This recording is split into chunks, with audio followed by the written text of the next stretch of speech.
zibeereko bwe nfundikira njagala mutagingire okuva ku general manager w'ekisaawe ky'Entebbe abere ku video eno njala mutagingire managing director w'ekisaawe ky'Entebbe abere ku video eno njagala abakozi okuva ku security okutuuka kwatekko omugugu ku revenue ku buli muntu yenna abeere kumugenda kuye bamutawulirangako mugenda kuulya bamutawulirangako era nabagambye OMM nafu ave ku video eno bulijjo mwebuuza abantu body organize zifuluma mu Uganda zitambula zitire zitambula dimeka zibatwala olunaku tuula wano enjaga bagitikka batya tuula wano emiguja bwe bagibba batya tuula wano ensawo za mubazibba batya tuula wano kyenjagadde olwali njagala ku exposing ekisawo kino abasajja bano batambudde ku TV ne batambula ku radio ne bakola buli story yonna yabadde enkyamu n'ekiyayi ne babuzaabuza eggwanga bw'omanyi nti osuubula ttake ng'olinnya ennyonyi zonna eziva ettake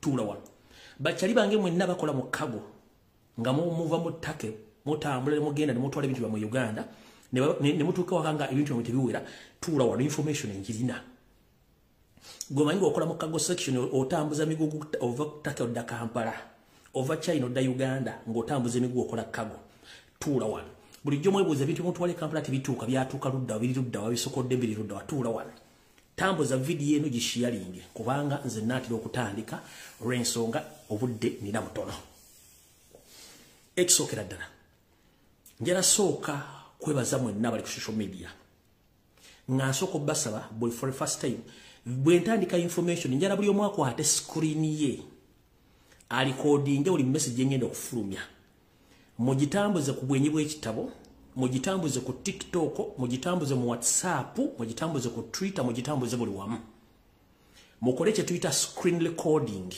okwata essimu yo nogenda mu option mu settings noteeka waliwo yologista screen recording no recording information gyengenda ofulumya njagala information ine etambule etuuka ku buli muntu yenna mu Uganda njagala mutegere eggwanga limu olutuuse ku bikwatagana ekisaawe ky'Entebbe njagala buli akola ku kisaawe ky'Entebbe teekako essimu yo kuba bamanyi kwe bali mutekeko screen enene buli omu asobola okulanga alaba video eno buli ali mu corridor wali mu kolera oba okola mu parking Entebbe oba okola mu cargo handling oba okolera ku revenue oba okolera luddawa njala tandika video eno ng'obudde bukyali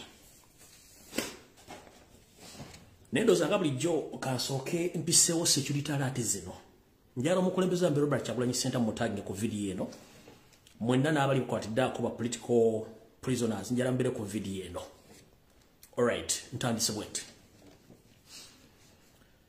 bw'omumanyi nti obadde munnabyabufuzi nga wakwatibwako ntandise security alert n'osibwako mu kkomera ekitalya njagala owulirize nnyo security alert eno era bw'omala ogiwuliriza ogenda okola ekyengenda okugamba ekisookera ddala njagala tegeeza eggwanga nti abasibe bonna abakwatibwa ku nsonga z'ebyobufuzi mu ggwanga Uganda abasinga obungi muyina ogenda okwekebera nga nabo gisimufungize butya bw'oba wasibwako ekitalya waliwo akabinja ka muhoozi kanyirugaba akakolera mu ngoye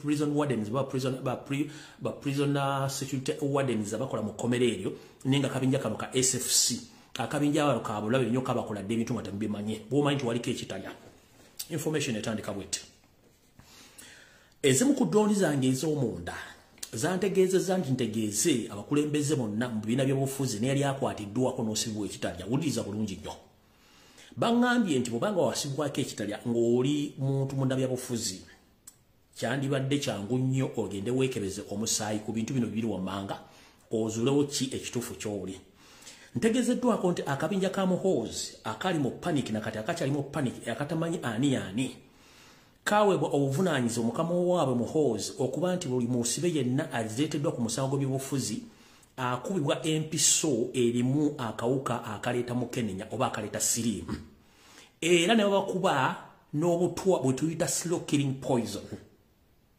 nga togenda kufa mu lunaku lumu togenda kufa mu wiiki bbiri wabula oluvannyuma lw'emyaka 45 oyinza okuba nga ogenda kufa obutwa buno bujja kuba buzibu nnyo bwakudetectinga era kijja kuba kizibu wabula baŋŋambye bategeeze gwoba nga wagenda mu kkomera ne bakuta ogenda okutandika nga amaanyi ge wagenda nago tokyagawulira zizimu ku sayinizi ezo okoggerera olususu lusiiwuuka lupeeruuka oliko otandise okuvaako ebigirigiri bali bwesiiga ebizigo obanga omuntu abadde ku kyoto ng'oyota omuliro okufuna enchacha ku skin yo okufuna skin rashes nga waliko mukomera ekitalya manya nti gubakuba daskilo killing poison otekedde okubanga odduka bonambiro kumanga gatuli okumpi bakununemo butwa obogenda ofune dozi y'obutwa ng'obudde bukyali akawuka ka sirimba kabakuba buli omu eyaliko mukomera ekitalya kubanga bino mission yali ya Muhoozi Kanyarugaba baagala kutta muntu omu ku omu so mbategeeza bw'omanyi bwagenda mukomera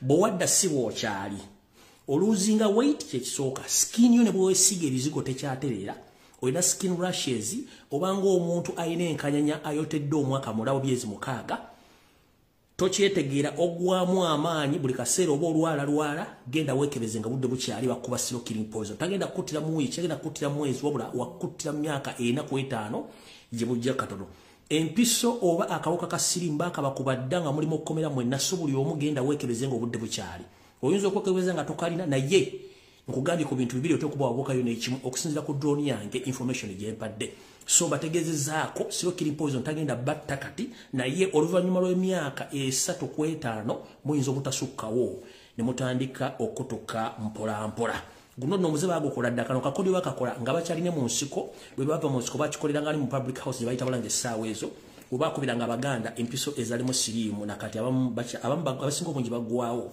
kubanga yo yali enteekateeka yaabwe nakati bali mu kikola eyo njimaze ngenze ku ndala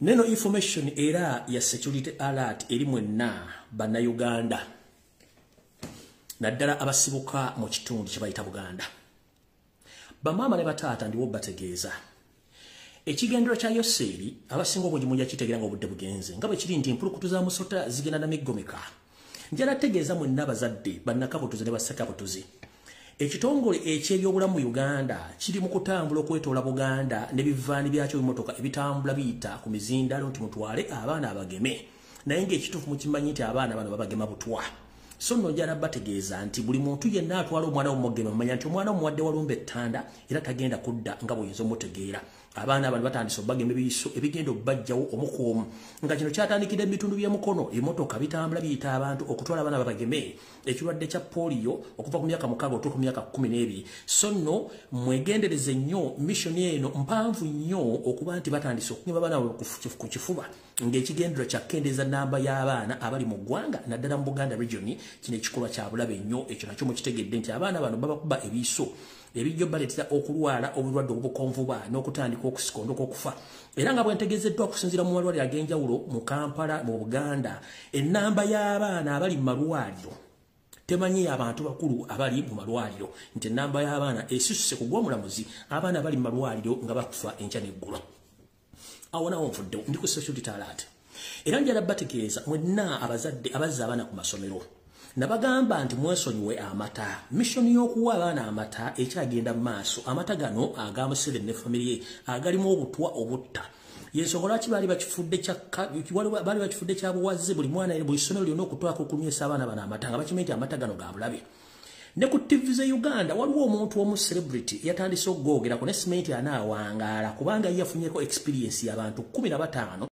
abamawulidde ekituufu nti abaana baabwe ekibaviiriddeko okufa gabadde mata gano agali mu kakyalato simanyi fresh dali n'ebika by'abatabena basomesaako nti ekissa abaana baabwe gabadde mata naye nga jjukiro ono tannajja najja ne mbagamba nti mwesonyiwa amata ga Museveni agali mu Uganda kubanga gonna ga butwa bakikola kagendere ng'omukadde akogga okuwa abaana bammwe obutwa babatte ekizibu ky'Abannayuganda mulina emputtu temuwuliriza mwe mulowooza nti TV ezibeerako ebimansule Kampala zigenda obbawa information omukyalo oyo abamanyi omukyalo gwe bayita omulongo babiri mugende muweza programu ye ng'abantu bamuwa obujulizi ku baana bangeri gye bafaamu n'amata mujja tegeera kati mulya n'atwala omwana okunywa amata ojja kufa omwana ajja kufa nawe kenyini ogenda kufa olwokuba nti temwagala kuwulira mulowooza nti bye tubagamba bya bulimba naye mujja kitegeera mujja kifuwa nga mukizza munda so nno njala bategeeza mwenna abakyawa abaana bammwe amata mu bitundu bya Buganda bagenda basaanyawo n'obakendeza mu nnamba olw'okuba mwesulire gwa naggamba kubanga bwe kitabo kiri okirina okuba kale n'olw'ensonga eyo ezo zibadde security alert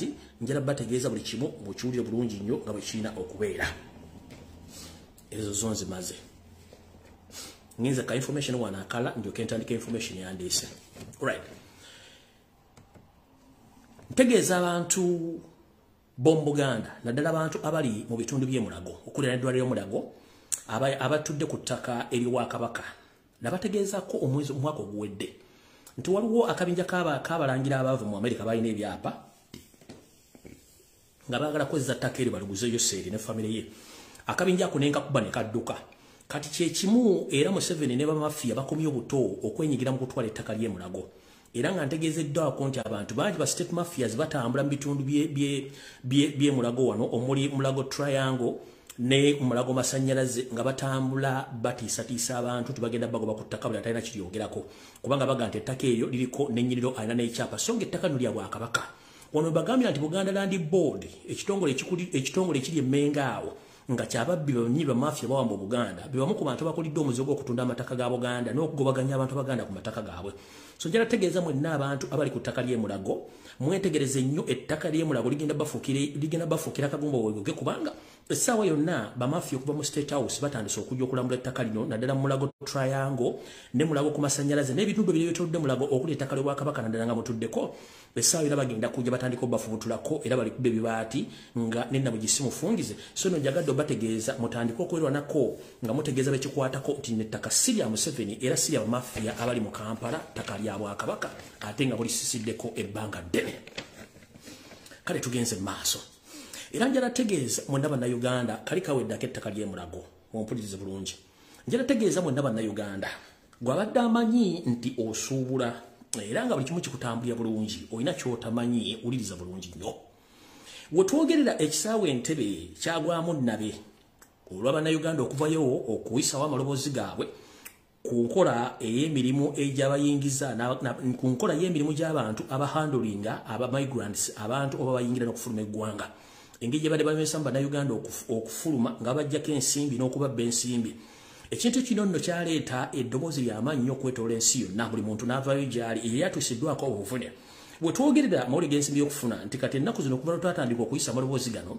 abayingira n'abafuluma balyanga bambejja era bayingiranga bambejja teri abakwata babula nakusitulako mugugu naye kino si kyekyo kyokka waliwo akabinja n'akabondo akali mu sisitimu nga kafu nnyo nga wetwogerera essaawa zino ekiri ku kisaawe Entebbe kisa kitokota meeting zitula meeting kwemu naye abasajja bakulira ekisaawe kino abasajja abaye bamafia batandise okugenda ku TV nga beeyogezanga olwano bako babuulira ensi n'okugirimbalimba n'ebiboozibozi eby'ekiyaaye kati tutandise nno vidiyo evudde kwanjula katandise abamu ku bakulu ku kisaawe Entebbe baavuddeyo ne boogera ebigambo bingi nnyo n'okutiisatiisa era nfunye information nti n'omuvubuka yasooka okufulumya eddoboozi kubanga bwe twogera ku kisaawe Entebbe nakyogerako almost 1 year back ne mbabulira information naye olw'okuba nti omuntu omu yavaayo n'ayongerako eddoboozi ne kigenda vairo nezera nakyogerako omwaka guwedde mabega bingi nnyo nga nzize mbyogera naye ebintu bino baavudde ne batandika okwogera bingi bamaneja bandi buli munaava kati ngenda baabya linnya kulinnya kifaananyi ku kifaananyi era n'ebifaananyi ngenda biteeka wano mbale mpostinge ku Facebook buli mwakijja kitambuze eyali akobbyeko eyali akufezeeko buli omu mujje mu mutwale mutimbe kubanga tukoye ababbi bano mwe makiri kya migration abaga nti ekisaawe kiriko cargo handling section kiriko revenue kiriko migration kiriko n'ebintu bingi nnyo kati mwabuukira kuki mwabuukira ku migration naye wasinga obufu wendeesolwa nabo batengenda gajja nga kube wansi omukulu omu yazze n'agamba nti ekisaawe ky'ennyonyi kiriko kamera 65 era nga buli koona zonna ziriko kamera era nga tewali muntu wasobola kubbirwa so mpozi waliwo omulumulu n'abantu abeefudde okonna erinnya ly'ekisaawe n'abakozi naye tujja bakola ku ensonga nti ffe tuli sitede ne kamera kati njagala mbambule mukulu oba wadde MD oba general manager eyazze ku TV wagambye nti mwina kamera 65 buli section weziri kati njala kubuusa buno bwe bunyombero bali mu kubbira bannayuganda bonna one kamera ziwayogedde ezimu si ntuufu teziriiyo ezimu biwaane okugenda okuliraana ebifo we tuyita ku bwamugwanya oba toilet wano wonna ekifo kino tekiriko kamera okuliraana toilets zonna eziri ku airport tekuliko kamera era yensonga lwaki abakozi batwalayo abantu ne babajjako ensimbi gattako okwegadanga ku baana ababa tebalina kibamanyi ne babeegadangako nga bagenda okulinnya ennyonyi abamu bafunye ebirwadde ebyobukaba bafuniddemu n'essiriimu n'embuto zibagenze nazo nga tebamanyi woowunya mwana kujja mu nnyumba ya muwalabu afuta omwezi gumu ng'atandika okusesema kumbe yazina olubuto yalujja ku kisaawe nateekayo post nga claim ya rape oba claim ya sexual abuse tenaba nga mumanyi kyendeta kubanga nnyo kati toilet wing teriko kamera yonna ku kisaawe no mafia ba mwababbi gye bajja ne bajja sente ku bantu ngo basindise moto ekuba teri kamera customs area weba checkingira lagejezi ne basizingira lagejezi n'okubala ebintu kamera zonna eziriwo tezikola nfu tewali data era tewali footage na kati guyabadde ku TV simanyi MD simanyani njara kutegeeza ku customs weba checkingira lagejezi n'okusizinga lagejezi n'okubala ebintu ebiri mu nsawo z'abantu kamera zawo zonna teri muntu yali azzewo n'asaba footage nga waali zonna kamera ziriwo zonna nfu na kino kikutegeeza tugenze maaso tugenze ku section eya greeters and meters tent eyo omusi akafo kano wabeerawo abantu abalinda abantu baabwe okuyingira eggwanga oba abo abalinda abantu babafulume eggwanga wetuyita ku section gye bayita greeters and meters wano sebo ku tenti nabala babbiwo batwala abantu babajjako sente nga nabo gisimu fungize nga tena bategetegezeza awo tewali kamera ndozo kitegera nazze baabya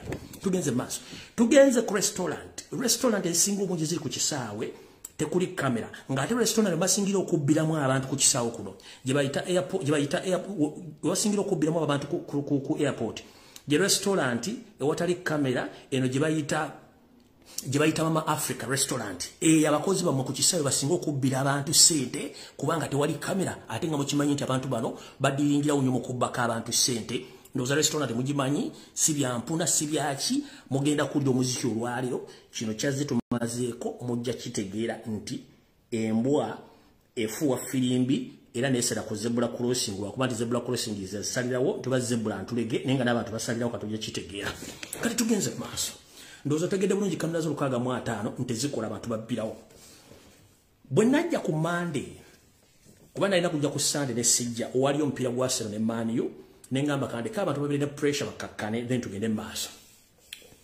ku Monday nezijja nenkola live nentegeeza ensi yonna kiri ku airport n'ebifo ebirala abantu batategedde ku Lwokubiri mweke nnyini abakulembeze abali ku airport kimwakola mukimanyi Muchimenti company ya Enhance bagitunda. Nemutekawo company bili nenga atera still za niteka nemulekawo company baita Naz, nemulekawo company baita Dash. So nga ate Naz yali Enhance. Nenga atera still ya samu kutesa. Nonno beba handlinga cargo n'ebintu bira kukisaawe. Bano siba bibalwadde. Njala tegeeze ensi nti bamala kuba abantu bano ku Lwokubiri ku Monday ku Lwokubiri bayita meeting yembagirawo okucheckinga ebifo ku airport. Ku Lwokubiri ku ssaawe ku Lwokubiri ekiro abasajja bano batambula ne bagenda wansi mu cargo handling section gye basanga ebintu bye batamanyi nti bibaddeyo bakola operation ku cargo section oba ku cargo sector ne basanga almost pallets B nga zijjuddemu amayirungi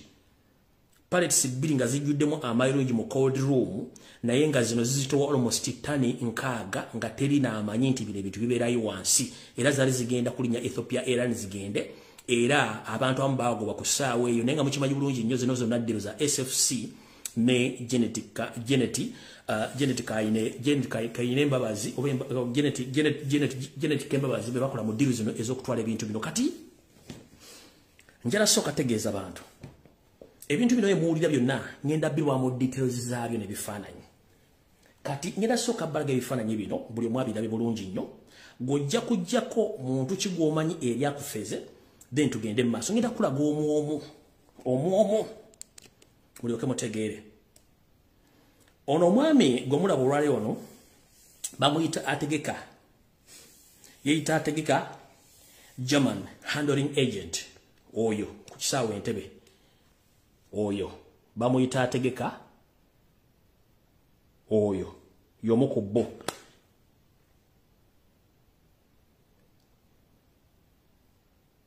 ono ya Aboko Andrew Roading Team Supervisor era nga mukozi wa SFC bangambye nti ali very dangerous oyo ngenda efana ngenda bita ku social media byonna oyo Aboko Andrew wa SFC ali mu cargo handling section. Tukyagenda mu maaso. Faananyi bingi. Kubana bagenzi ngenda kujja n'ebifaananyi byawe bonna nga ndabisomo ku omu. Kuliko byakutaaga Bernard handling agent. Byakutaaga Bernard handling agent. Oyo n'essimu bbi mulwadde. Mbalaga ki ekiri mu cargo section ne mulyoke mbateere wano information mugenda kutya. Bamuyita byakutaaga Bernard handling agent.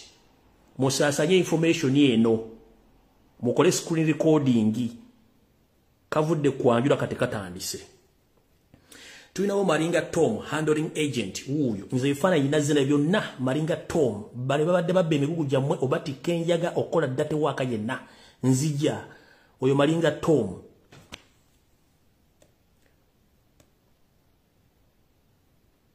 Ramwita Jakisha David security agent oyo naye mubbi mulwadde. Bonna n'amanya gayo ngenda biteekayo buli omu ajja kujjako yali amubbye ne yali amufeze. Bonna bali ku kisaawe Entebbe. Ngenda kuwabya omu ku omu. Kuliko bamuyita Koito Tom handling agent. Oyo Koito Tom handling agent bamu kubabbya bali ku kisaawe Entebbe mu cargo section. Omu ku omu nzija. Ono bamuyita Bwambale Victor naye handling agent. Oyo Bwambale Victor naye handling agent. Bonna bafere bali ku kisaawe bali mu cargo. Nzija. Waliwo ono bamuyita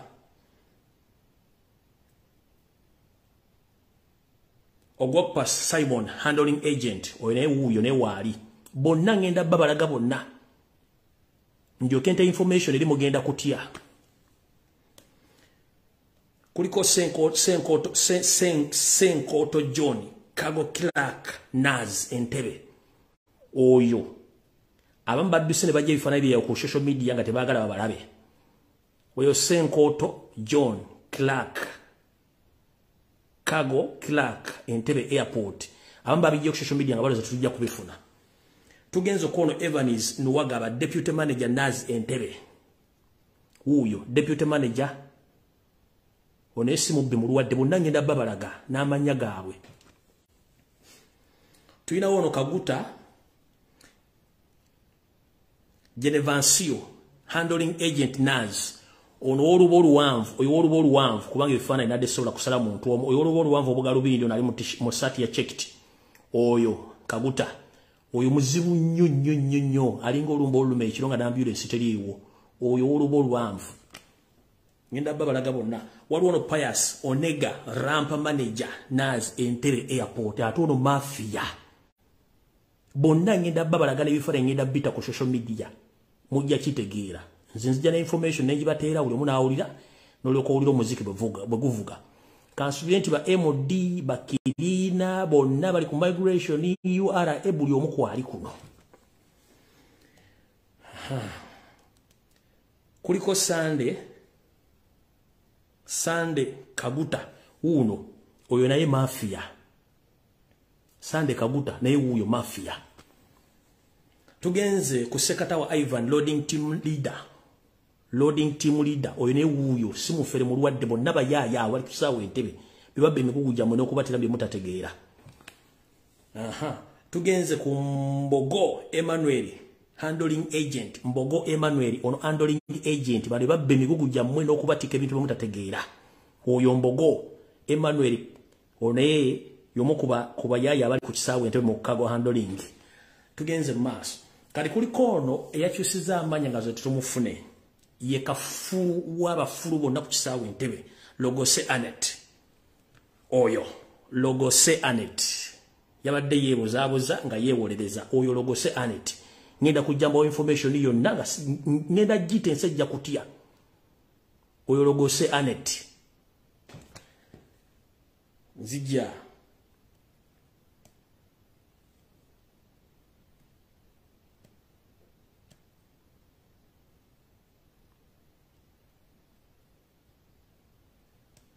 One Nabasa Edgar. Ono ye Nabasa Edgar. Ono ye wa SFC. bonna bayaye katika amasomero information ndio nteri information yona buli ko mugitegere yona mugitesoka mugite katika nsoke mbasomere muulire bulungi nnyo omukyala gw'esembyo Balaga y'omu ku ba team leaders ne ba commanders Logose Anet. She's the assistant superintendent of police under the Crime Intelligence Department in Uganda Police Forces.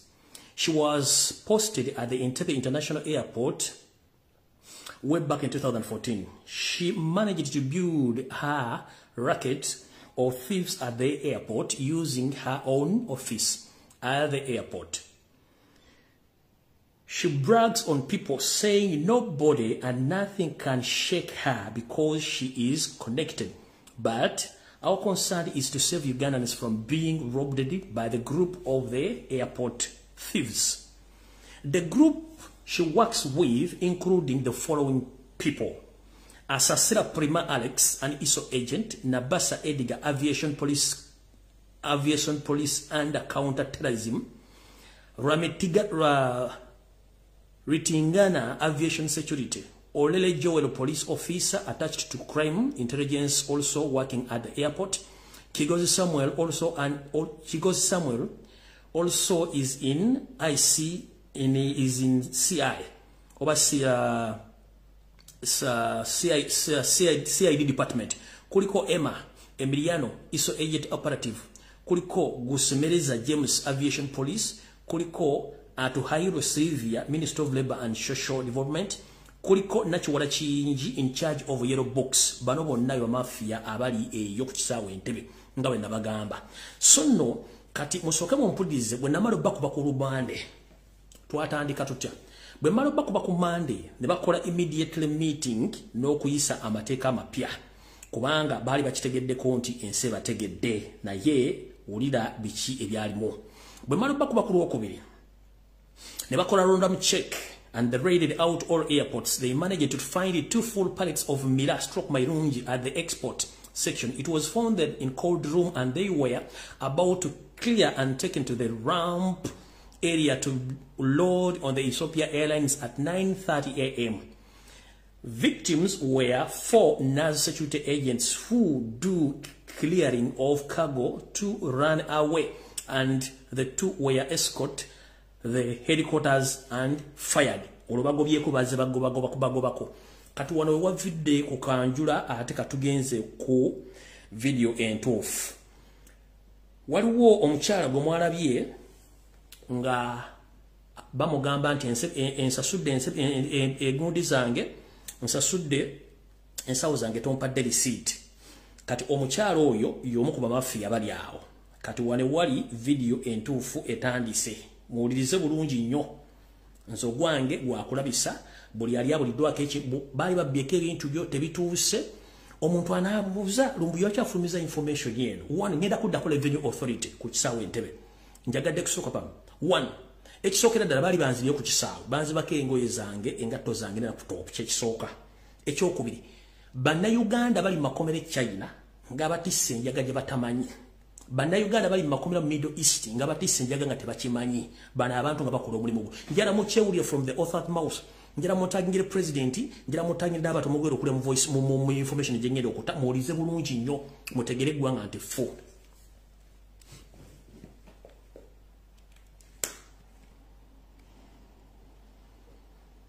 Oni omu ku Bannayuganda betwagala bayina emitima nga tatya mukyala. Yavudde naga nti banzite kanfulumye information mulize bulungi nnyo.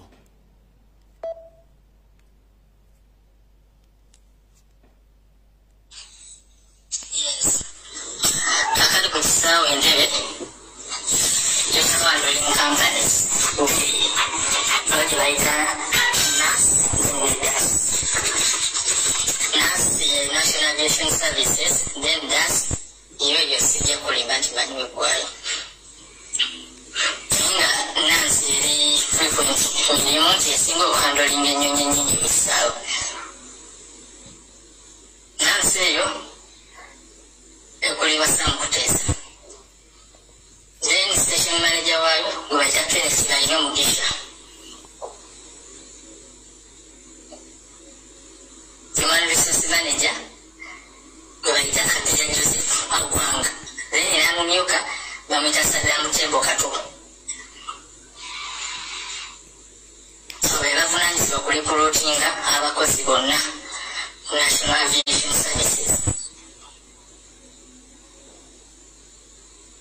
Omukulu yenga ye Kenneth balina omugisha si musajja mubi mukozi mukambwe agoberera amazima. Naye tulina omusajja ekiwa Saddam Tembo Kato, musajja mukonjo mumpi. Okufuna omulimu mu kampuni eyo obanga musajja ojja kusasula ssente tekiri, obanga mukazi alina mmala kusooka kwebakako. Oba obujuliza abantu bajja bbayo babuweeyo. Sebamu amalobe bakako n'atabawanyirimu because he's well guided by his boss, Joseph Awambye.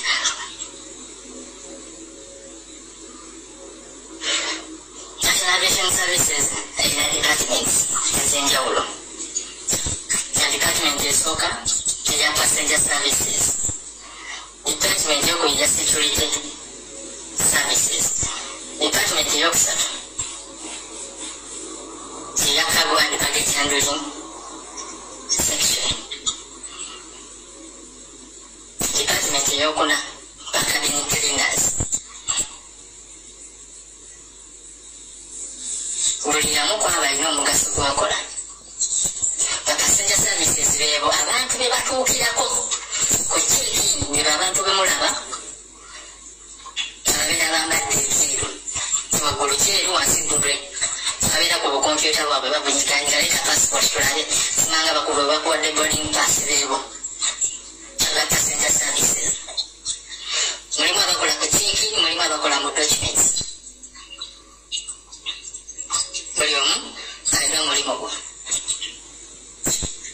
Then ba security basinga kola nnyo ku ramp bakuta makeria mukago ne wano ku baggage nyonyi wezitale ku ramp benyonyi wezituukira okujjako baggage.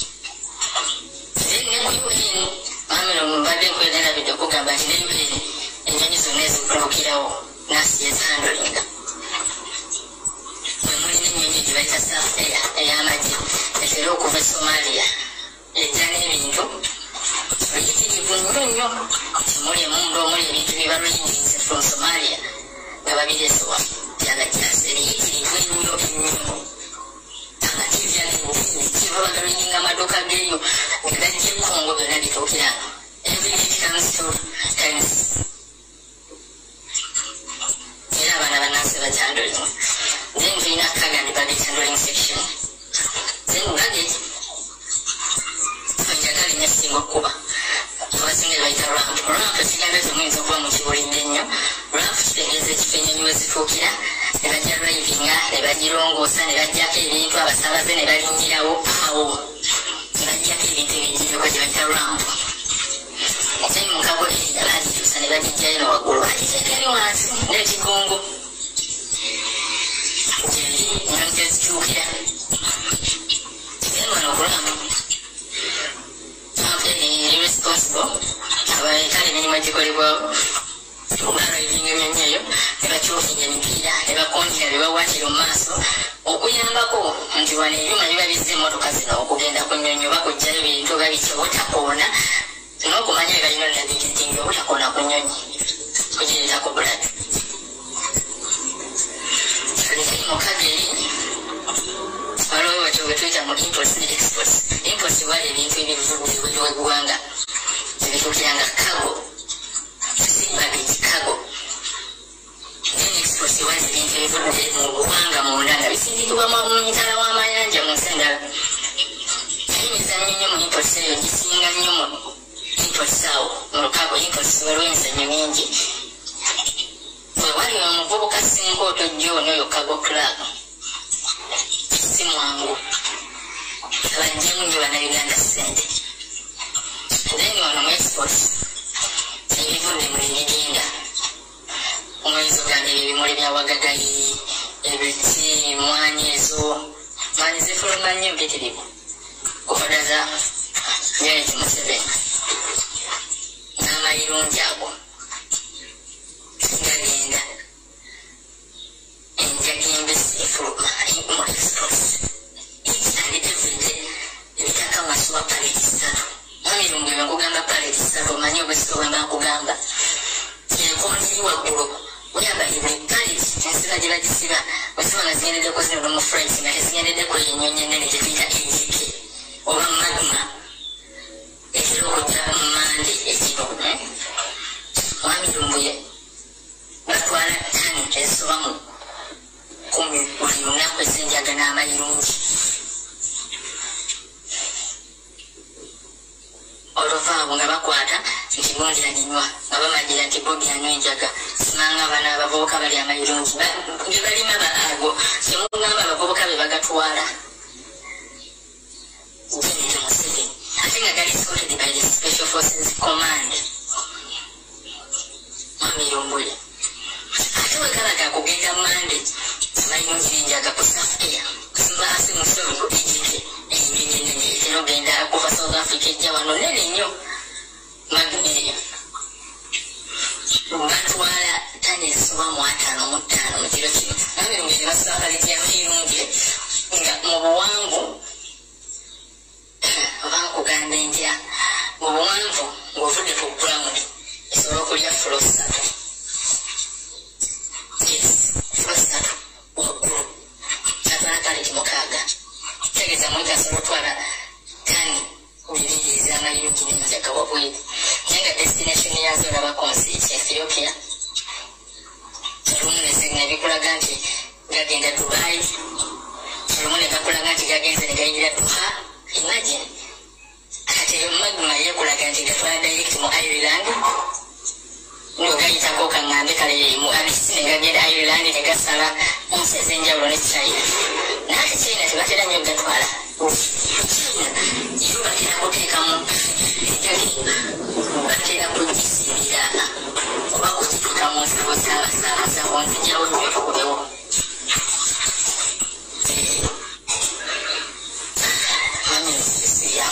Kakati then batunda kuba cabinetriners beba abaana b'obuwala be mulabira mu overalls zibeereza frame awo be balongoosa munda mu nnyonyi naye nabo tubadde ebintu wowe bonna erabiddemu akasawo ekootu simanda erabiddemu ebundi bunyonyi balugito bakwatagana basekwete mukabudde. Kati Mwami Lumbuye nate njagala nkoona ennyo oba tukoona ennyo awantu omukaga bageze endoling section. Kati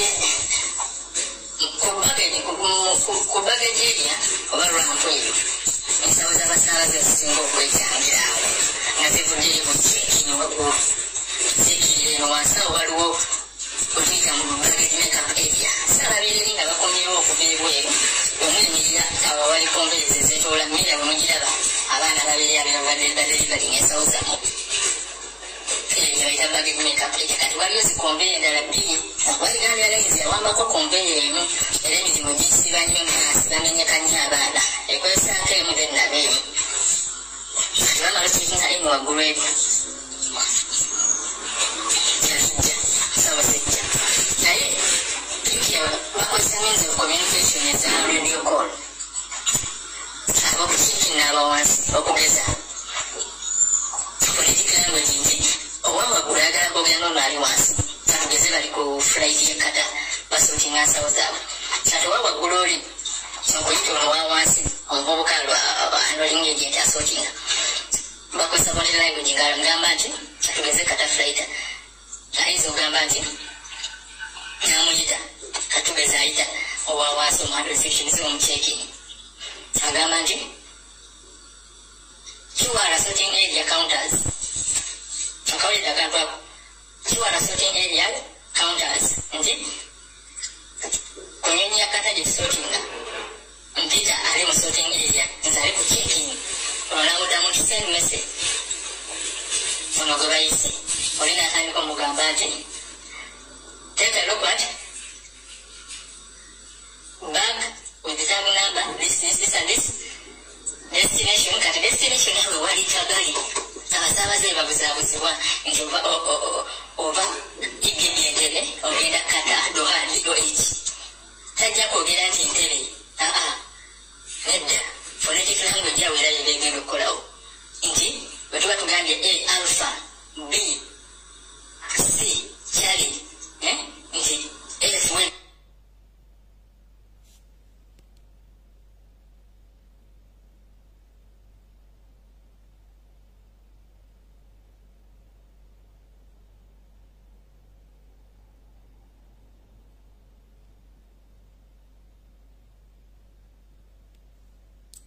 a minute.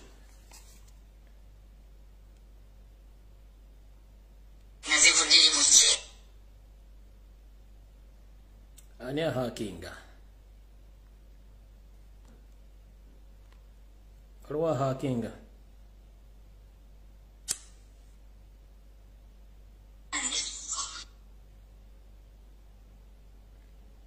Recently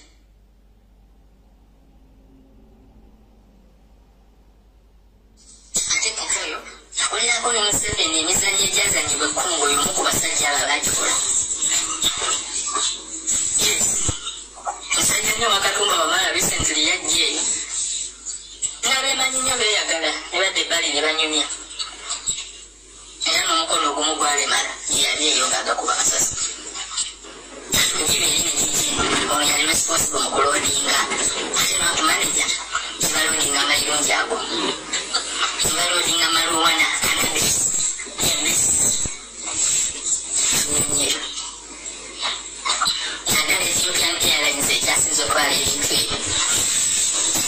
Lumbuye nakano nkajjukidde kati nino emitima amawugu ensigo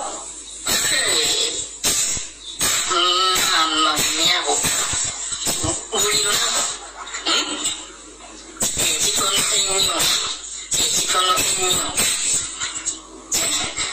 batwala ensigo n'emitima egitaka wansi wa 10 everyday eri nini gwe babitwalira egenda mu Amsterdam ne Essen Brussels egenda mu Belgium everyday kuyingira kubanga muba muyingira basibisa kibaita dangerous graduation ojja kutunulira box tulabe nti kuliko no ojasanga kakaloti UN namba nti 0849 omanyiyo it is a body organ well practiced and you have to handle them with care. Never more easy to be there to bag because abivuga asobola okuvugira eddakiika ano okutuuka wali naye nga alina kubitwala mpola ng'ate omuntu otuddeko obuyezi era ne ku mubiri olwo n'omukulodinga ku ne bakyabiteeka mu compartment 5 emabega akakatuli k'ennyonyi akasimbayo mubisiba ne mubinywiza ne muteeka ensawo ebbali obutabinyika era n'ensupervisor kyakola ekyamanyi ejabusikula oba mubisibye bulungi binaatuuka nga tebyonoonese oyo byonooneka omulimu gati waba Lumbuye abasajja obujja abasibirusi eyinziro buli lunaku asitaka wansi wa 10-15 abiri asatu amayirungi era marijuana cannabis enjali Paris and Paris ku Ethiopian Airlines Emirates yabigaana pozi n'ennyonyi endala etera otwala ebintu ebyo oba mu butamanya kata nga Pius Onaga akinamu omukono kati nga loading supervisor mbuulira ani akimanyi nalo ge bayita Okabo Andrew tamanyi era y'omu ku baloading enjaga eyo okugenda n'amayirungi timulira ekibwa sekata wa Kaiva abeerawo n'abasoma biki agent oba betuyita balonders alo betuyita Sunday Charles oyo y'omu ku babiroodinga sina ne gwe betuyita Kyesanga Fred abeerawo ng'aloodinga Kaboga Joshua abeerawo nga baloodinga kuba basigina maani baluddewo mu handling agents abaluddewo olwo omulimu ogolaba firimu awo ate dayiri mu birimu era ate bayimeka gye baderivalingira ensawo ate gye basisuulingira ziteeka mu container ne babeera ekitasi ogenda zirolinga ku nnyonyi awo bano bakadama semagamba mpatiza kyekize ekisayi kataddeyo asi mu lusawo tetuuka esigalawo awo kati ejjinja ovudde ku lwapo manager payasolo gwe bayita mubakulu wa special flights oyo era alondamu bahandling agency batwala okwandolinga special flights kolisirinjako baminisita okuva mawanga amalala ba prime ministers abagagga baki bainvestors ababamaanyi abagira mu special flights toyinza kuŋŋamba nti oli agenda agira mu special flight agiremu n'abantu babiri oba eva Canada nga bwalayisi special flight atwala beyesiga kati wano omukomaku ng'atirako ensawo zaabwe okuzigiramu nnyingi abakuba emitala sajja babuvunanyizibwa investor kugenda nabo mwana nyimu emitwalo $10,000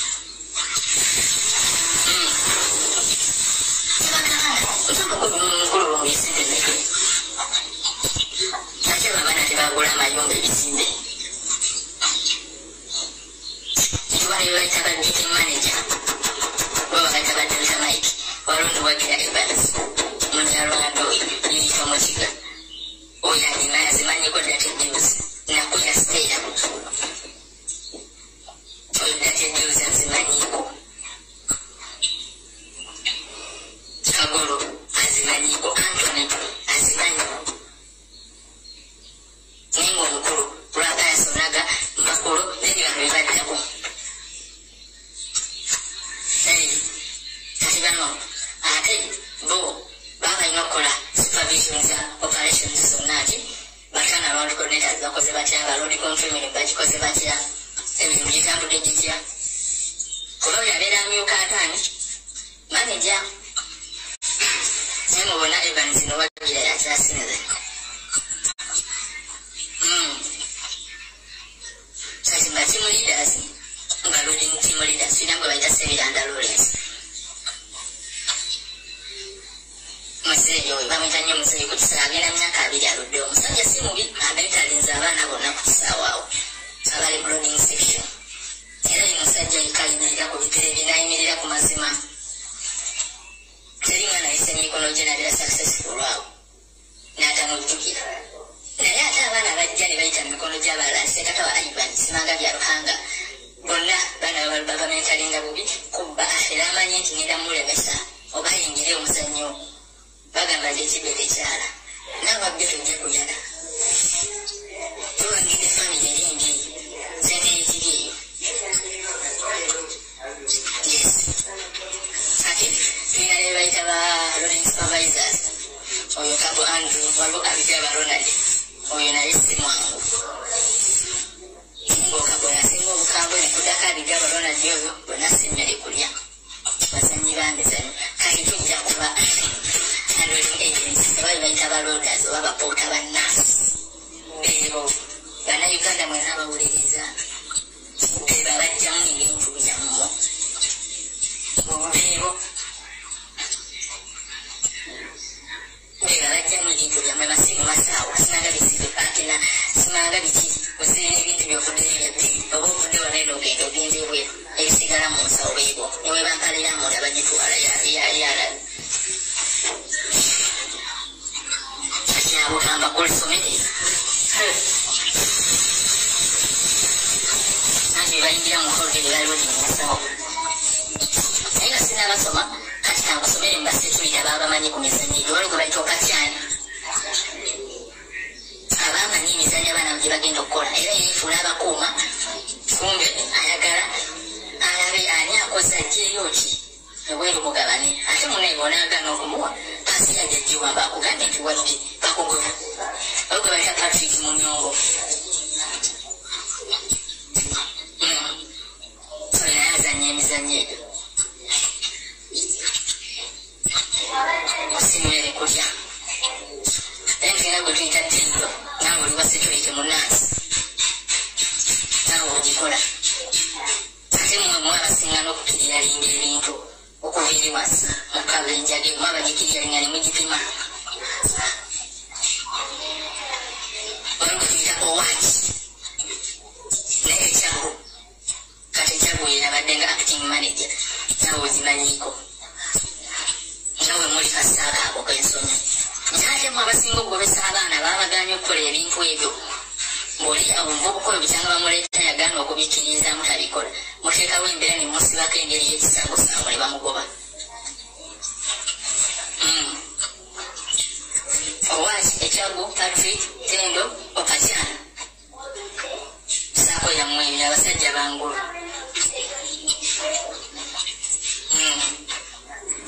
bahandling agency be bano era beddeko sinakindi CAA tusaba otuyambe n'abantu abo okuva ku lwampu manager payasonaga newabeera Evans akina basekatawo Ivan mutuyambe abantu abo batufuukidde emmere ekyo bahandling agency birina maaso kasande kyalisa oyo taba mu bibage tracing area abakomyewo bamulaba abaana abatera okwambala bovulu oba buwunya n'obuwunya mukambutereko ensawo n'akusindika abweru abakulira nebakuggyako sente no nemukusindika wano omuntu kaali kuyiwala n'olobanga bakebera ebintu yasobola okugyamu ekintu n'akisigaza tulina gwe bayita kwambala Victor Mukonjo oyo naye tava mu biti tava mu byemwe mukusookola ensawo abasabaza okubasaba sente okusaba tulina omuvubuka gwe bayita Jakisa okusookola ensawo abasabaze mbajjako sente obokuna tulina gwe bayita byakutaga binani kimutoolo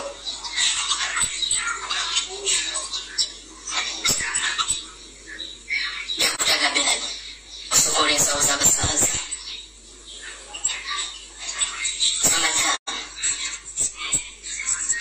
tulina omuvubuka abaana bano balinga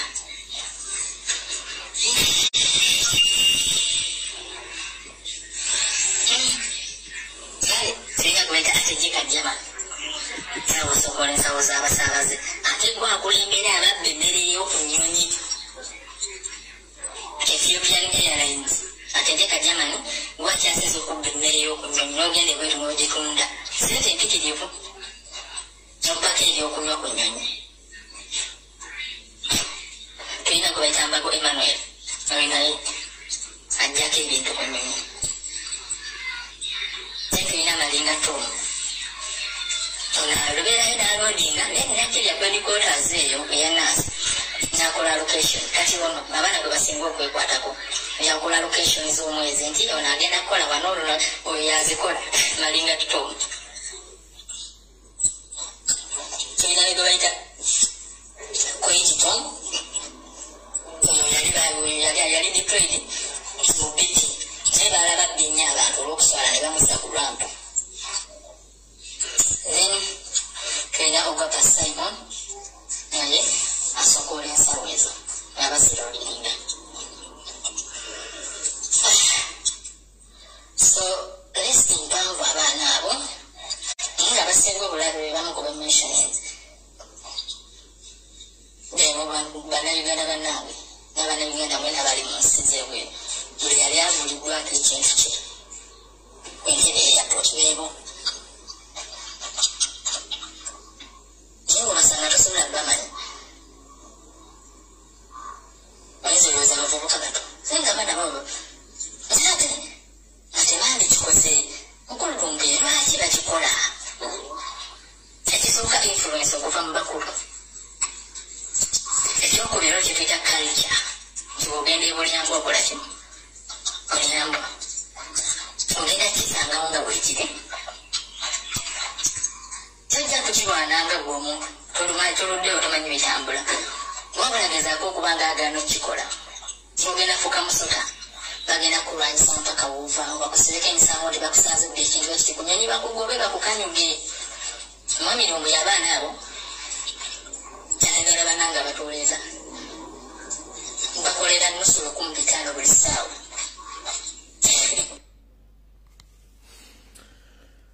Muwulidde amannya ago n'ebifaananyi bye mbawadde obiwulidde bulungi. Abakulu bazze ku TV ne ku radio ne badifendinga ekintu kino naye mu audio eno akugambye n'abakulu bano bamanyi omuzannyo guno oguli mu cargo handling section. Buli Munnayuganda afuluma n'ayingira ebintu bamwe babisokolamu ne babibba babitwala mesente enkalu amasimu buli kimba kibba ne bakitwala bana abantu babikola. Bwe mmala video eno ngenda kussa ebifaananyi bino ku page yange mba mbijja mbisaasaanye bonna buli omu yeemanyi. Kati ndabeyo MD simanyi MD ndabeyo general manager ngali ku TV abuzaabuze ensi nti mwasetolinze issue ngobubbe butandikira kumwe. Yensobola lwaki mwayangu yene mujja ku ma TV ne radio station nga mukimanyi bulungi nnyo akavuyo kama mukamanyi. Bannayuganda mbabbidde ebbanga abasuubuzi mbabbye ebintu byabwe oli n'asuubula engoye ze agenda otuuka gy'alaga nga kesi nkalu temuli kintu kyonna. Tugenze mu maaso. Polisawa bagikolera 15 olunaku bakolera essaawa 9 wiiki zisente mmeka. Kale tukatemu nti omwaka leero bale nti omuntu akola enya n'ennaigibiri olyonono abaaluddewo obutamwa naigi naye mulimu n'abaana mamirongo ebakozesa naigi 5 n'atamala na myezi 2 n'alwala obulwadde obutabu. Tosaakozesa mwana wamuno bivumukanga ng'akola atunula ate ng'emirimu gy'amaanyi.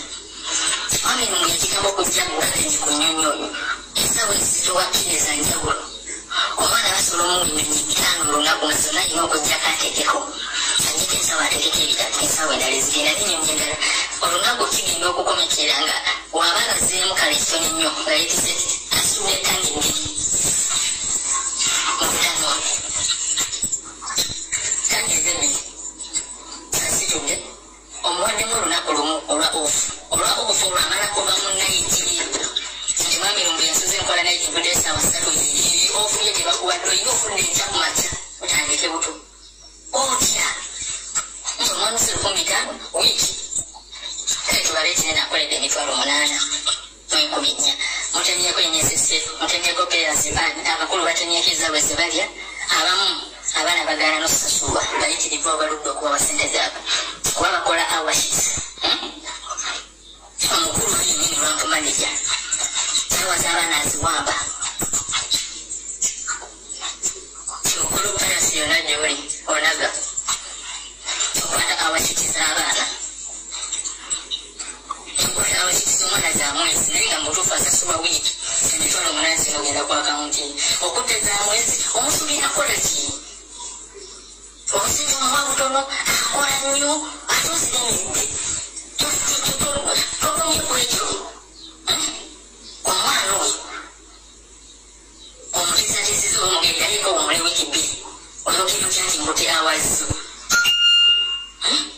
ofanzi when you employ them when you don't want to pay them you want them to play your dirty games and you don't want to pay them naye abana balinga bali mukomera omusuubira kukola ki psychologically oganya okwosasula nti nkute kunsooba omuntu erimu $10 newegamba ku musaalo nja zijjamu kaweerinaale wange nsasula lwenti nsasula amasanyalaze ngabirira nina omukazi nina omwana nina okwambala balina okwambala balina okulya n'omulala gwe wanimpadde wiiki obukozi naye nga mazima nkola nnyo osuubira kukola kimubanga zaakola kuba kyonna kiva ku manager.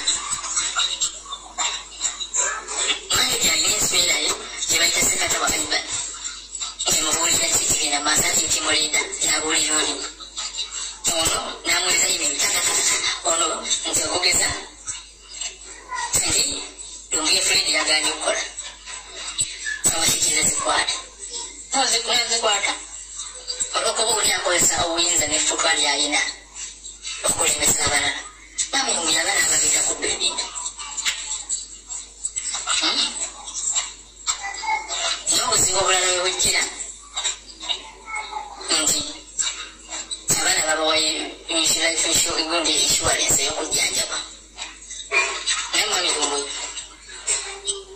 olwala ng'obulwadde omugongo abaana bagenda mu ddwaliro ta AAR kyabakkiriza nagenda kiseera kwako AAR It is just a clinic. Otuuka tebagenda kusaninga mugongo no. They're going to just give you tablets, you're going to be ibuprofen, you're going to be painkiller with wewera muntu dayo. Tebagenda kuwa sikirivu ya nakubiri baki bagamba bomudwali teko okuva mu kampuni. Sikirivu ya lunakulu mulwaki mubonyabonya abaana. Era ekibuuzo kyebuzibwa nti National Vision Services yonna gye quality quarters emanyi nti abaana bano bayita mu mbeera eno era basasulwa ssente ezo 1500 buli ssaawa nga abaana bakola quality every hour they pay them $5. Lwaki Uganda mbawa not even half $0.0 $5 1500 era bone mulubba ne mulutemako naye nga they're using address ate nga they're just casuals. You know casual workers. Abana bangamba nti n'ekirala yatuuka n'oyimirira n'agamba for you are just casual workers temulina mugaso wano ku kampuni sife lwaki mbakozesa nga tebalina mugaso oba handling agent lwaki nga handling agent zirinamu omulango bajja kabuta zirubanaazi kyali mujasi wesefuse musirikale zalema lwa bamukuba amasasi naye ate nanyumira mu BMA kaka asookinga nsawo alina abakwatagana nabo waggulu mu kiikini okulundinga excess budget waki nyenyeyi wegifuna obuzibu n'eggwanga mulimu budget ali weteyitamu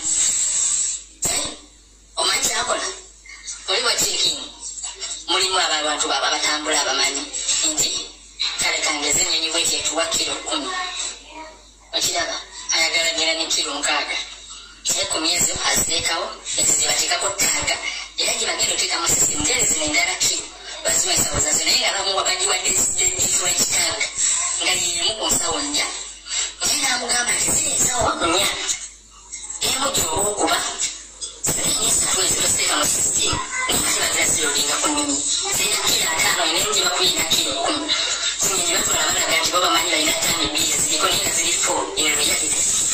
Kabota Jirvanasi is responsible for that. I won't take you or passenger services or Guatagana. Samisa Oki and Piggy. Sadana Konyoni, Ethiopia, Yokumacha, Ethiopia, Little, Takishi, Little, Egyptian, Little. Free to buy, Yokumacha, Neyekweka. Kabota, you are responsible for that.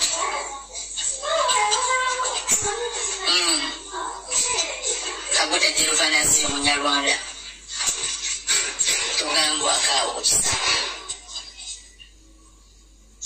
gwali responsible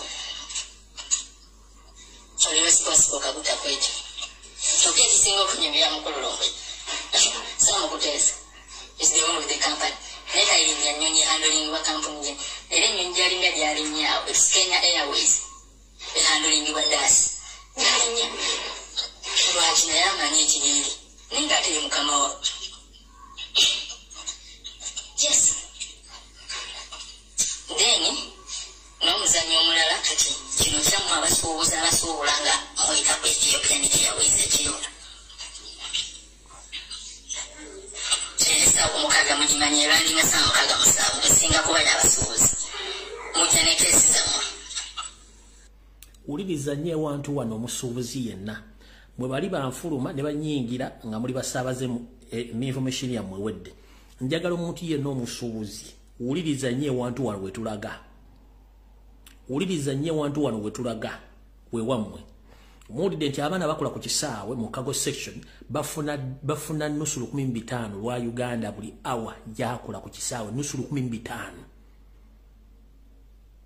nusu 1500 otakula na kyamisana zaakolera buli hour abaana abo serize bakolera nusu 1500 lwa $1 njala tereza abafuna nusu 1500 lwa Uganda 1500 per hour ze bakolera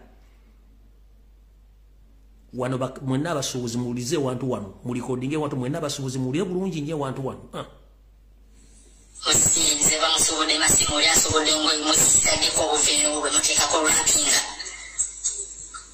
kuchukuni 80% mutuke ya mutalisumoro de nabo kufuru babomenyi bakina babomenyi ya munda mukuru sizenywe ndando ingezi tsaba abakulende dwase katawa aiban abana ababalala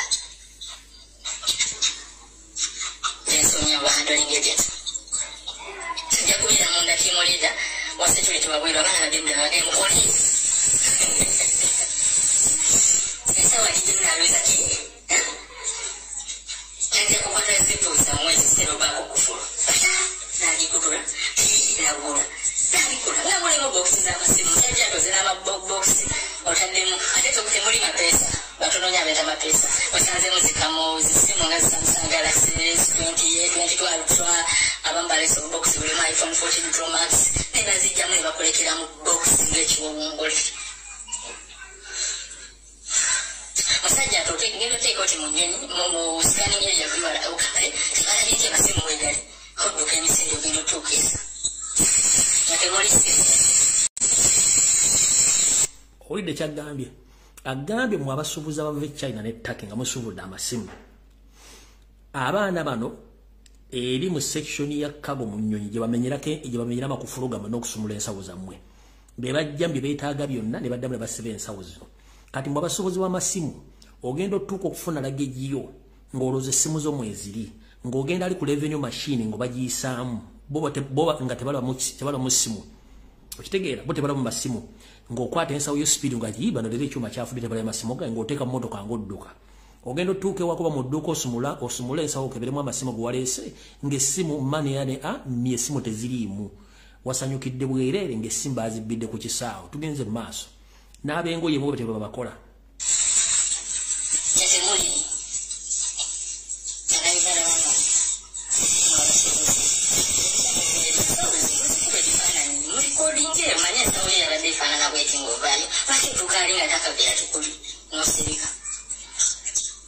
when you go and complain, no evidence, no case. I said you would the bag, I said you would the program of Bossiland. Whatever sort of Barati was a to man what have Baine ngombo kuchisawe gamba no evidence, no case. Ngoma to fulume chisawe, no tuke uno taniko kwa example bintu byawe baga no evidence, no case obo wendeyo. Weka stop fulume chisawe. Nunga to complain nze bintu byo baga no evidence no case tewali bujulizi tewali musango bo weddeyo mwe basuubuzi bulira really sabana ba mudu government kintu nenandi alexi ngo konsesa takuli mwana muganda batononya galika abaganda ate nabagayina gambanya banyarwanda tulika abana abagana kulika abana abakonjo abanyarwanda banyankole batoro bakiga benalimu bero muganda atobera omusiraamu olabona afuna emirembe tosobola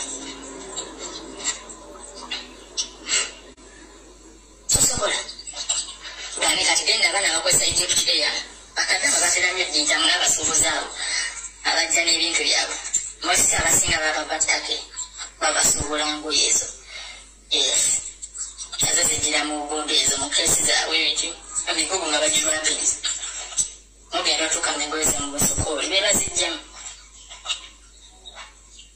era balina n'engombo nti ettaka ekyeyalanyinza eva mu Europe iriko omulamwa fine singakozesebwa abantu bava mu Europe abasinga yadde nti tetumanyi ba Asia ba Europe waweegwa naye ng'asi y'amaanyi omuzungu ye amanyi nti enkolera ewawe gyekikolamu amanyi gyekikola esimu ambeera girikamu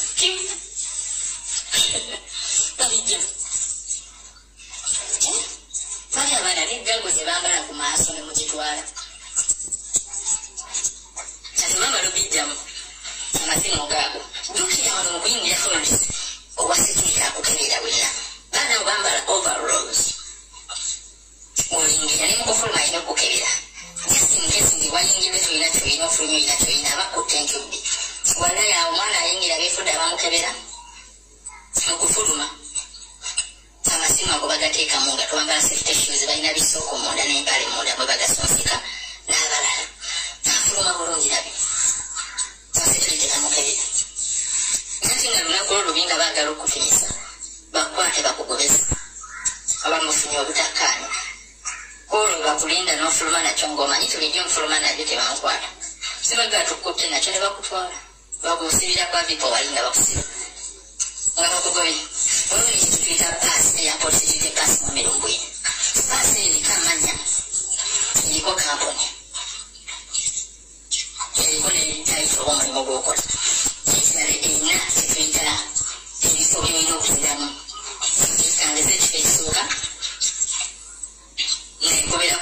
2, 3, 4. Then they differentiate in colors. Nkipa ya blue ebera ko wana nze koma mukago area then ni ramp. Then alina maroon batera baba security abo access. The access is all the perimeters of the airport. Abamala green. The access is all the perimeters of the airport. Kitenge batina babana green. Bana baloda blue, baba ina orange. Twagala tubosesina ekibuuzo omwana alina pasi ya bbulu erina okubeera mu BMM kabo area ne club area abeera tambaga ekitwesimu area yaba passenger services najjako abantu sente. Is that normal? Kiri mateeka ne mutabakwata mwabinkibimu abesiwazi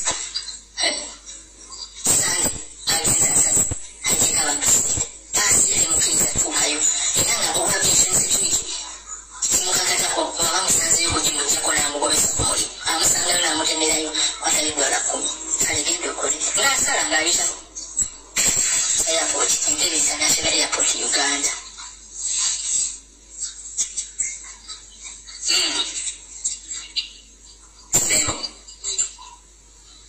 So Mohamed Lumbuye olwobudde sawa mukago area ne bagezi area njagala obubaka buno butuuka eri abantu nga manyina kiri kyokkola ayasonaga ne mukazi oyo omukazi gwe balazo batakiyala nzira omukazi oyo yatuyambye yatulaze ng'aganya omwali si omukazi wo kalesi okimanyi oyo mukazi wo owimpeta 2022 mwakola embaga Evans Mwagira abasekirito bakyali Tendo Patrick n'abalala Wambale sekata wa Ivan Byaruhanga bahaloni agents abali awo muve ku bintu by'abantu banayigale babonaabona nnyo muve ku bantu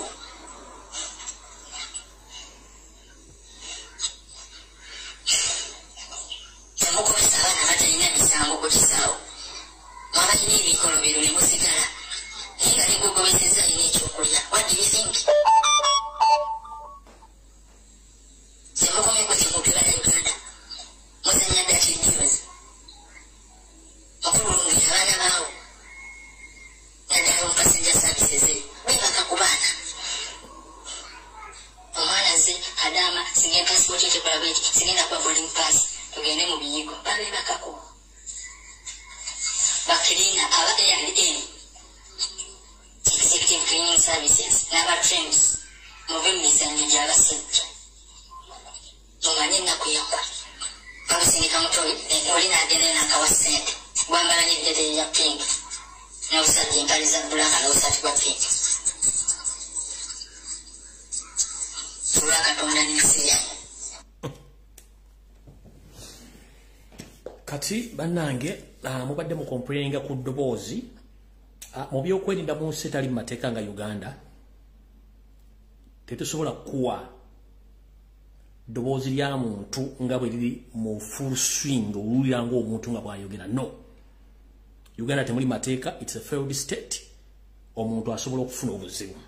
So kati tuddira omuntu ng'oyo bamukyala tutwistinga mu Katonda mu ddoboozi lye n'olyoka owulira bw'olityo.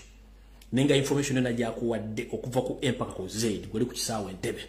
So badde bacomplaining nga ddoboozi teriri clear, please. Uganda teri safe eri bantu abamu.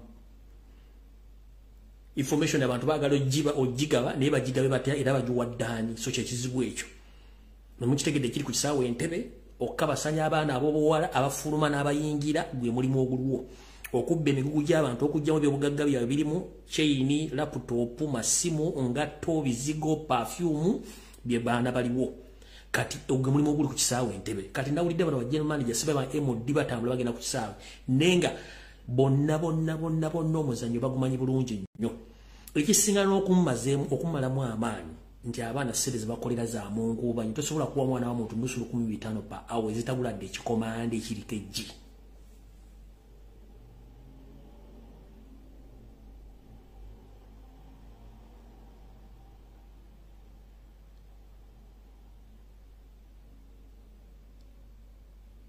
No, ku president really agenda manyi omuntu yenna ajja na disguising information yempa ku social media kuno mumuyitiranga kye mwagala mujjukira olunaku navone nga ba president ng'agenda ekkata nti bagenda mutera enjaga mu nsawo. The fact is ko olunaku lwennyini abaana bana bakago handling through SFC ne ESO be bali bakikoze muteramu enjaga mu nsawo ne naagaana n'abuuka. Kati era bwe mpulira omuntu nga simanyi tetwagala security alade biki ewumanya mbizi ya bitanga kubanga tulina bambega mu nuupu aba balowooza sati basinga okutegera nga tebakolera state.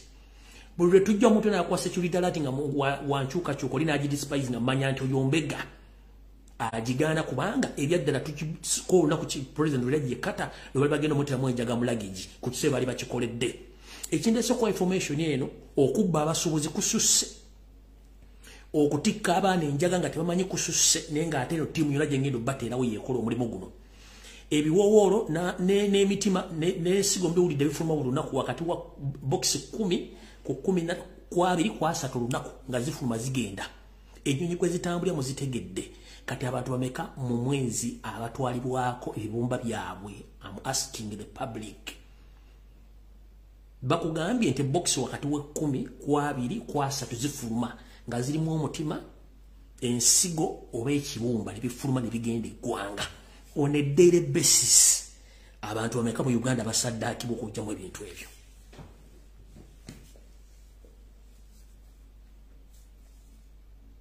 Ngenda kute bifaananyi byonna ngenda bitaya ku TV yammwe mu bisaasaanyi kuba nabo beemanyi kuno kwe bali. Kandabo simanyi executive director simanyi managing director kisaawe Entebbe nga muddamu okubuzaabuza abantu omuzannyo mugumanyi ekisaawe mwakitta kijjuddeko babbi. Abasibisiza abaana mu Middle East, abasibisiza abaana mu Asian countries, abasibisiza abaana mu Europe nga mmaze okupokera ensawo zaabwe ne muziteekamu biragalalagala. Muwulira emizannyo egitambula ku kisaawe batikkirako mira gomuwuliro lwe bayita kasenge amayirungi on a daily basis. Kutikirwako enjaga both ey'obuwunga n'enjaga ey'ebikoola nga zigendera mu ttani. Lwe nabakuba ku Monday bakeera kukola random check up ne bakwata pallet 2 nga zizitowa ttani 6 nga zigenda kulinnya Ethiopia Airline nga n'abakulu tebamanyi sijja kijja mbakulu baba kimanyi bulungi nnyo. So mutegedde abantu bonna be bali mu ddiiru eyo bulungi nnyo. Omukyalo gwe babalaga nga ali ku gundi nga ali kuki nga mugamba nti alete ensawo alete aweri siti y'omusajja muri siti yono mukyala ne bbaawe bonna bakola ku kisaawe. So nga ate ffe we twakulira nga batugamba tebakkiriza baagalana kubeera kuki kubeera mu kampuni y'emu naye bano bakola mu kampuni y'emu bawula department. Oyo mukyala ali mu kiteeteeyi bawasangana emyaka 2 babega.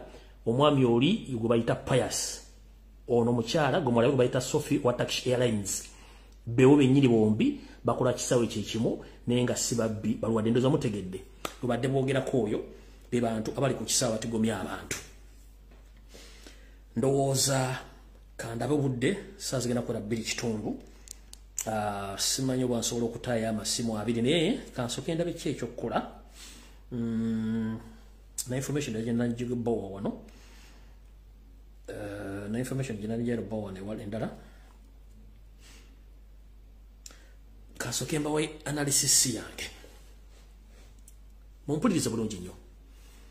Okusookera njala kutwala okusaasira kwange family ya muganda waffe Christ yafudde ekibwatukira ku mulimu gy'abadde akolera ku Bukedde TV wa ku New Vision Group of Companies. Kitalo nnyo alla yamujjuludde mu ngeri etali nnungi naye mwenna video mugirabye eryogeddwa mbiwulidde. Naye abantu bangi bali mu kufa mu Buganda nga bafanga oyo omwami. Kiki ekibatta? Buli gwe baagema gwe baasibaga mu kusibaga okwaliwo emyaka 3 mabega ogenda kubalukanga bomu. Bino byapeninga mu ggwanga lya Bungereza gye baagema abantu bali mu kutulika omwomu mpolampola mu mbeera y'emu. Bumanyi nti baakusibaga ekigenda kutuukako. Naye ekisinza okunennyamiza era ekimbuuziza ebibuuzo omukulu awadde okwogera ku lw'abakozi banne statement gy'akoze endeetedde ebibuuzo bingi mudde mulabeka video agambye kuno ebino byange nganze omuntu mumpulirize bulungi nnyo kino mu record mbadde sikiwulirangako nze kyemanyi kiri bwe kiti nti omuntu bw'afa bamutwala mu ddwaliro ne bakola kye tuyita postmortem basabe bagikola era nga bagikolera mu ddwaliro owatakkirizibwayo muntu yenna owa bulijjo nga si musawo bwentyo bwenkimanyi omwami ono avudde n'agamba nti afunye omukisa n'omukkiriza okuyingira okumubuulira ekivuddeko omugenzi ono okufa era afunye omukisa n'ayingira gye bakoleddeko omwami ono ne bamusala ng'alaba ne batandika okukebera buli kitundu kye eky'omunda eky'omubiri nga mulaga kino bakiyita bwe bati bamugamba twagala kukebera biki ebiviiriddeko omuntu ono okufa mutegeere buli bamukebera ne basanga ekibumba kiriko amazzi ne bakissa ebbali n'omwana bamuga katugenda ku mutima nagwo ne bagukebera bamuga nti omutima gubadde ekitundu ekimu kizimbye ekitundu ekya tekizimbye ngera tekisobola kupika musaayi kuva mu kitundu kirala kudda mu kitundu kirala statement y'omusajja oyo gy'akoze ne bamubuuza amaze ebbanga ki ng'awulira ekintu kino n'agamba tewali batalina kyawulira nti era kyekimuviiriddeko okutulika n'afa naye ebibuuzo byange bibino ekibuuzo ekisooka mu nkola z'amalwaliro gonna tebakkirizaayo muntu yenna kubeera mu ddwaliro nga babaaga okukola kye tuyita postmortem takkirizibwayo gwe maama ofunye otya omukisa okutuukayo gye babagira omuntu ne bakulaga buli party body organ y'omuntu ne bakusomesa within the particular time nga leero oli mu ddwaliro bakusomesa kino kibumba kibaddeko amazzi gaagano ne bakiteeka wali ne basalabo omutima ne bakusomesa nga mukwano gwe yafudde bamukusomesa body organize nti kati ne baddeko ekizibu ekiti wane saabwe eziti mukulu mutubalemu ku magezi omugenzi mukama muwumuze mirembe naye olw'okuba nti bannayuganda temumanyi nti statement gy'okola esobola okukusibisa teriyo ddwaliro lirina ba professional doctors asobola kukkiriza muntu kugenderi gye babaagira omufu ne batandika okukoleka ekyalinga nga bakubuulira ate ne bamala bakugamba nti omulwadde bwe yawulidde obulumi n'asooka n'ayagala adduke kwenyaga era kyamuviiriddeko okufa ne bamugamba nti ate oluvannyuma tugenda kuwa postmortem report ekyaviiriddeko okufa after 2 weeks ate obadde mu ddwaliro bakubuulira biki byaviiriddeko omugenzi okufa bagamba batya nti ate after 2 weeks lwe bagenda okuwa postmortem otugambe badde mu ddwaliro ng'oli eyo gye babaagira omulwadde omufu ne bakulaga nti ekyamuviiriddeko okufa gwadde mutima naye ate njala kubuuza muganda wange teri muntu ava mu bbanga n'amalaga bwatuka bwatyo no wabeerawo records omutima gubeerako records omuntu abeerako ne records eziraga nti yabaddeko ne mugambye tabadde na records eziraga nti baddeko mulwadde wa mutima oba mulwadde wa kibumba n'ekibumba okubeerako amazzi nakyo omuntu yoba ekiwuliriddewo dda olaba gwe bakuvugoba misinde gyakafubutuko ogenda okulya ng'omutima n'olya ng'entunnunsi zikkuba naye ate oyo gwe mugee nti omutima gubadde gwazimbako essayidi nga kitutte ebbanga mbakubanga gavumenti eri mu mateeka gwe kya yakoze statement eno okola ku TV obadde musibe n'omusawo oyo waliwo ekitagatta mu nfa ya munnamawulire abadde akola ku Bukedde TV Katonda tusalawo nti yagabira yatwalira amututte awummule mirembe naye statement gy'okoze ngenda kunoonya ka video yako nkazi either n'akateekayo ku makya naye ngenda teeka ku question mark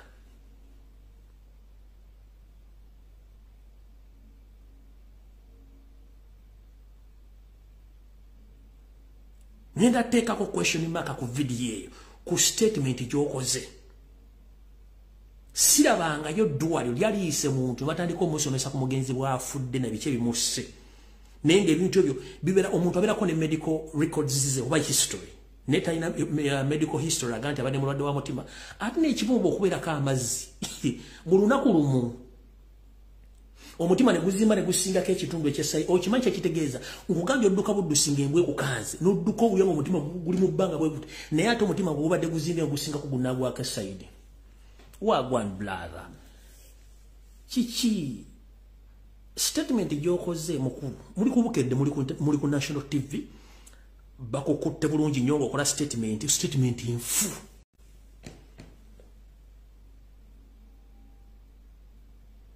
statement nfu muganda kibajja kusibira bwerere kuba teriddwaliro likkiriza muntu kugenda kukola postmortem nga wooli awo ffe tubaddeko ne tugenzeeko mu mochalo okugyayo emirambo bagenda bakuleeta ku identifyinga mulambo ogwo so sikubeerawo nga babaaga omulambo guli bakubuli ki kyasonga olanda ogamba ate tugenda gifuna after 2 weeks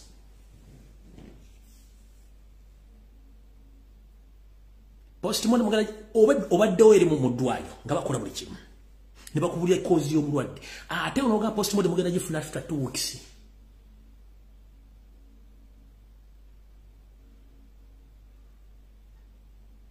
no oba bagideliting era kedde benze sina buzibu buli kimu kyogera waliwo ekitagatta ku kufa kwa Christ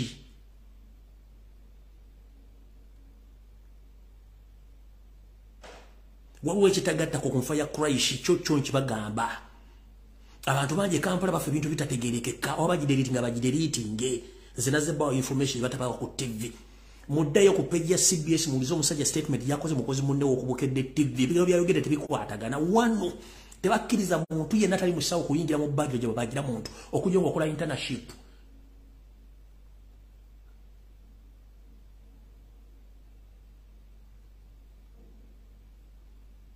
abayingira ku miramba basawo terika deidei kapale gakkirizibwa gwe bakulaga omutima nti bwe gutu obufaana guno gwazimbye sayi guzimba mu lunaku lumu omutima guzimbira mu lunaku oba veins ine misuwa oba arteries zizimbira mu just a minute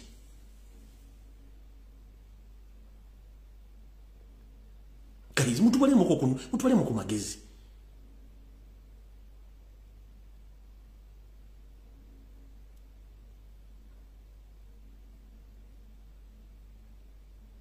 ene ndowooza yange nganze kubyemmanyi omuntu wa bulijjo bakuyita kuwa postmortem nga bamaze ogiwandiika you are not entitled to enter in any hospital where they operate or where they operate or where they take all kind of postmortem reports or examinations tebakkirizayo muntu wa bulijjo atali musawo nego wadde statement nga tekwatagana mu wadde ne bakulaga omutima ne bakulaga ekibumba kiriko amazzi simanyi mutima gwazimba eno onkugambye olaba embwekkanga bukanzi bo wabboda n'akusibirako omutima ne gongamba otyamba omulwadde yafudde omutima bagenda nti gwali gwazimbako esayidi emu agusinga gunna waago bunene nga ye takiwulya nnyini kyo nga takiwulya wadde taata wadde nnyina yavudde buvinaagweri yagudde mu zitali zize oba yabadde target nga ye target kennyini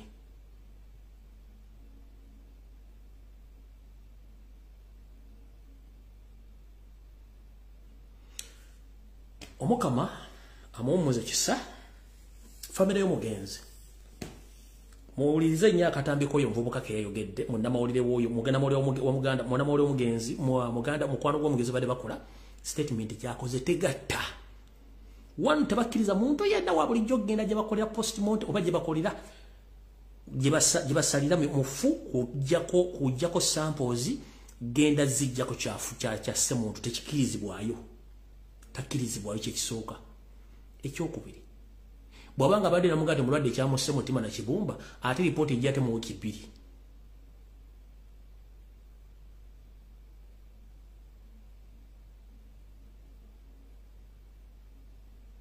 waliwo ekitagatta naye nga omugenzi mukama amuwa ekiwumulo ekyemirembe ffenna lyokkubo naye nga muganda nga yakoze statement eyo singa poliisi ebadde mu Uganda ng'ekola nga n'amateeka gakola gwe n'omusawo oli babadde bagenda batwala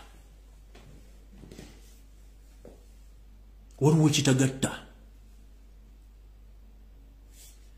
sigenda baruyisa atasinkana ku Lwokutaano ne program open roof naye njagaddepo information eno saagala kusula nayo ekyennyonyi ya Congo gye bakubye mwagirabye saagala gibaddiramu ekigenda okufuutukayo wansi mujja kitegeera kyo tekiriiko muntu nga nfundikira bano lwamaze okubakuba wiiki eno kennyini ne basitukira mbu banoonya abagwira n'ebitundu gye ne banagamba gye bali nabo bagenzeeyo wuliriza kano mwakalabye endowooza.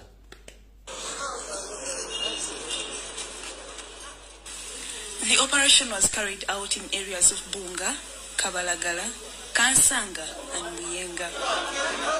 We don't have toilets, water, food, even they accumulate us like a dog, like animals. Among the arrested, 116 are Eritreans, 62 Somalis, 5 Ethiopians, 1 Chinese, 1 Canadian, and an Irish. What happens when one comes and settles in a place, then he will bring in others. So normally they live in certain communities that are organized according to how they came to the country. These have no valid documents, including visas and working permits. Say somebody comes in and is given 30 days at the airport. So when the 30 days expire, such a person is supposed to go back to their country or come to seek for an extension.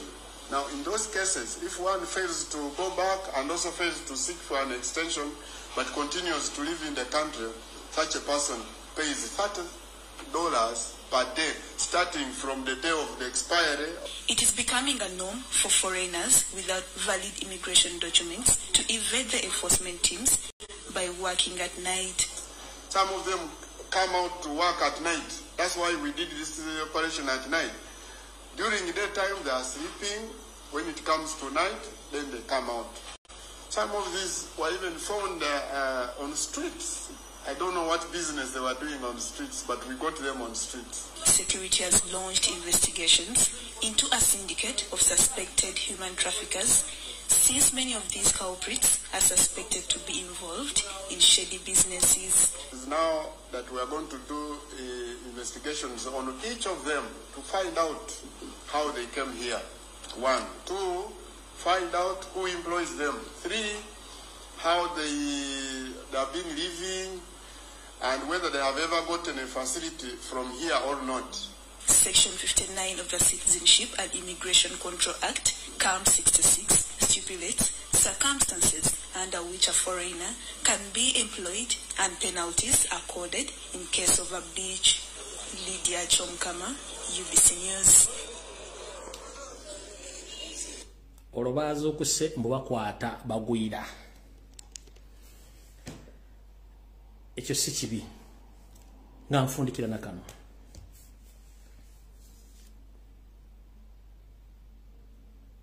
ebigenda maaso mwose mbiraba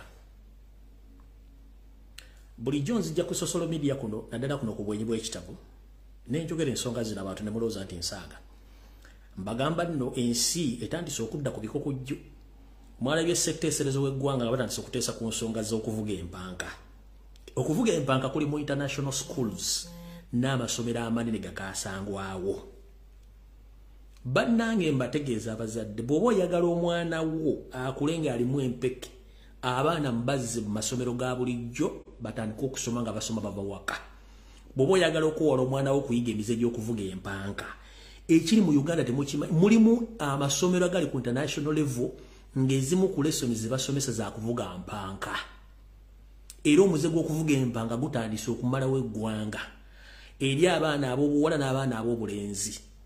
Omuze guno eriyo n'abakiina bakyeruppe abajja mu Uganda bakola amasomero nga gazzenga agobwa ebitongole ebitakola nsimbi naye ng'abaana abalimu bonna ebitundu 10 ku buli 10 babasomesa mize gya kuvuga mpanka.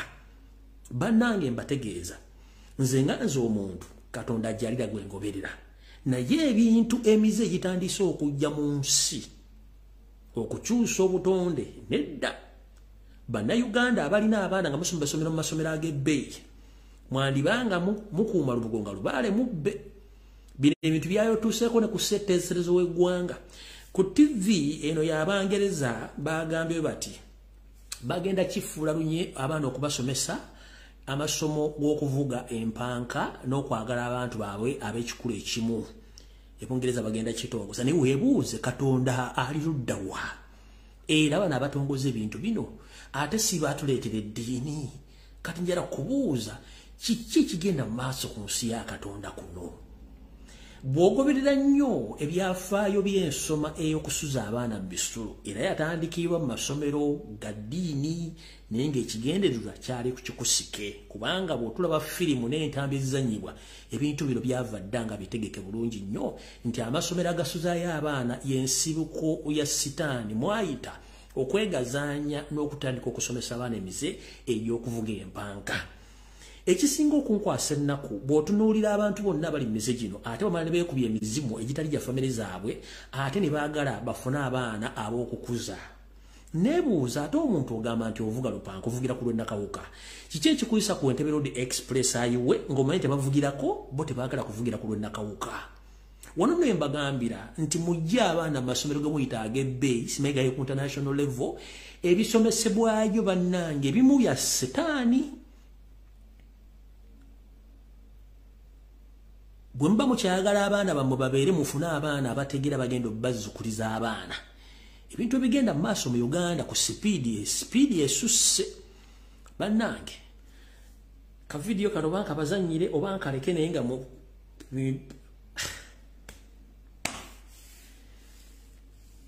eddembe ndowooza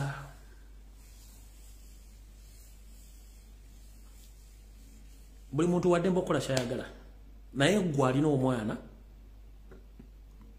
nkusaba busabi please taasa abaana bo n'abazzukulu bo baleme kugwa mu katego kano kuba bano baddembe okukola kye baagala eri bo kuba tujja tutuuka ekiseera nga tetulina kyakusalawo nga balina okukozesa eddembe lyabwe bo nga baliyita bakozese baagala which is okay. Naye eriyo okusomesa ate okusoma kiba kitegeeza nti osomesa busomesa okugezaako okusaasaana enjiri kintu kibakola kirungi. Nze kyeŋŋamba nti ekyo nakyo si kituufu omuntu akole kyalina okukola naye sipiidi ekintu kino kukitambulira ndaba mbi nnyo kubanga no video mayi video z'ensi ezisinga obungi naye nga eniya parliament yakyogeddeko ka video ano kalina saagala kazanyo olw'ensonga ebintu bino olumu abantu bano si bangu naye nga kyenjala okubagamba nti ayagala okubeera n'abaana n'abazzukulu njala kugamba nti omwana muteeke mudde aleme kusula mu bisulo kubanga ebisulo bigenda tofuukira ekizibu. Mukama bankowe tusinkane ku Lwokutaano kwe kwosenkya nyingiridde mu programu yammwe y'okuba amasimu ku Lwokutaano sigenda kwogera kigambo kyonna buli omu agenda kukuba essimu nga bw'ayagala asaasaanye n'okulabisa naye nga ku Lwokutaano nja kwogera kutono nnyo ku Revenue Department Entebbe okuli abantu abeefudde omuze ogw'okubba n'okufera bannayuganda mu misolo gitakwatagana. Kale Mukama bankomye atakumira mpeera mweraba.